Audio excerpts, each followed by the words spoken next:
All right, everyone. Thank you for tuning into Quimbee CLE. This is your host, Eric Servone. Today, I'm honored to be joined by AJ Jamil. AJ is an associate esports attorney at ESG Law, where he represents many of the premier esports teams in the industry.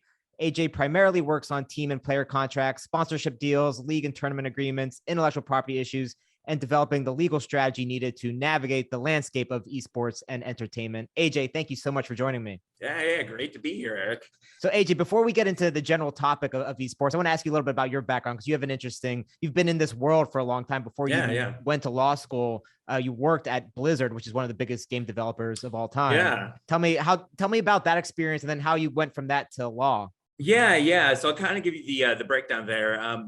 So basically, I worked for Blizzard Entertainment for about 7 years, from 2009 to 2016. And I was working as a senior game master there. And pretty much what was involved is I was working at a video game company. It was really cool. It was awesome. I had a really good time doing it. And I finished my undergrad while I was working there.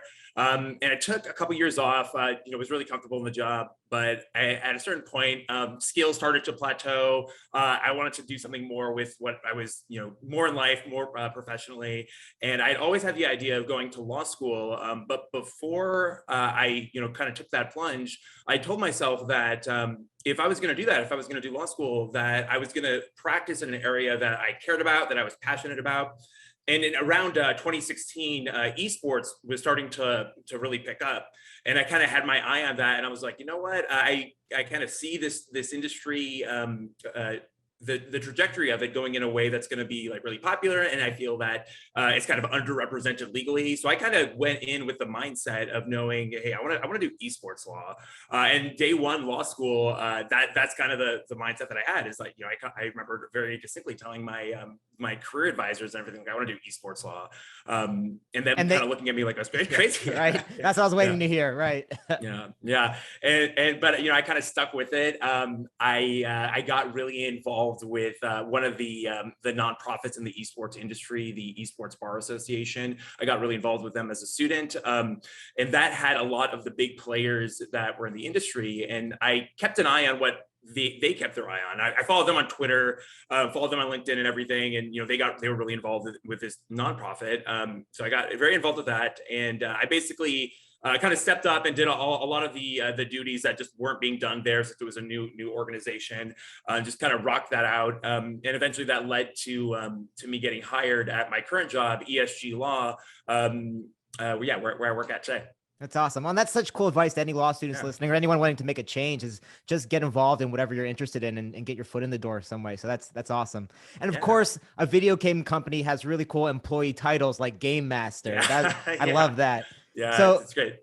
So let's get into it. Let's start from the very basics, what esports is, because I'm a little too old. I just missed my prime gaming days. Nobody wanted to pay me to play games, except my little brother actually tricked into making him think that you had to put $1 into the Xbox, like an arcade game to play. That's so classic I'm something of an esports player myself, but I think that's a little different than what you work on now. So tell me what is esports? Yeah. So it's a good starting question.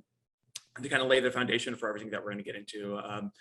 So basically, esports is the general term that encompasses the world of high-level video game competitions. So plenty of people out there either play games or know people that play games, and that's just kind of the baseline.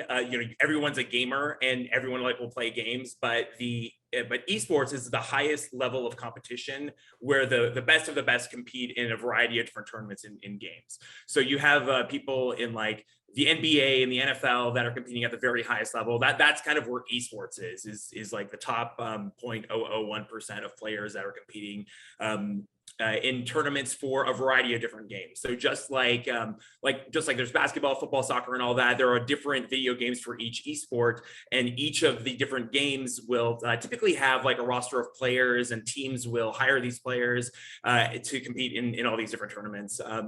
And the skill that is required for it is very, very complex. There's a lot of mechanics that can go into it based on you being able to make the movements and hit the keys at the times that you need to, but also having like a very high level of like game IQ and being able to like be aware of what's going on in whatever the game environment is, and being able to make calculations and make decisions in split seconds. And they're also all very team-based for the most part. Many of them are team-based. So you have to be able to work in groups and work with other people and being able to sync well with your teammates. Yeah, so kind of in a nutshell, that's kind of what esports is. There's obviously like a lot of different versions of it. Like you've got your first-person shooter games, which is like your Call of Duty and like your Fortnite. You've got games such as League of Legends and Dota, which are called MOBA games, which is also a very big genre as well.